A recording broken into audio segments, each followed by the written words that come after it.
Hello friends, मी अल्पिता आणि स्वागत असतं तुमचा माझ्या नवीन व्हिडिओमध्ये. आजूबाजूकना मस्त पक्ष्यांच्या किलबिलाटाचे आवाज येतात. थांबा, ऐका, तुम्ही पण ऐका.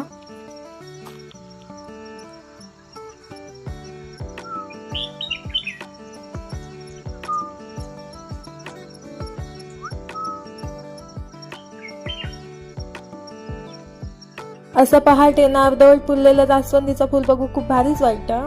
नानीये ताक केलंय, त्यानंतर पूर्ण घरात झाडू मारून मस्तपैकी लादी पुसून घेतलंय आणि आता मी लिंबाचं कोमट पाणी पिते. असं उपाशी पोटी ना लिंबाचं कोमट पाणी पिण्याचे बरेच चांगले फायदे असतात, तुम्ही पण पिवा. आमच्यासाठी ना ही खूप चांगली गोष्ट असते की आमका घरात बसून मस्तपैकी सूर्यदेवाचं दर्शन होतं.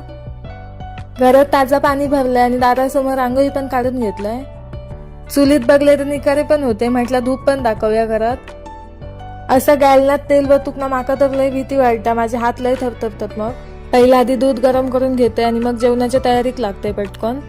काल ना छोले चणे भिजत घातलेले, तर आता मग छोल्याची उसळ करूची असं आणि डाळ आणि भात. डाळ डायरेक्ट कुकरातच बनवलंय.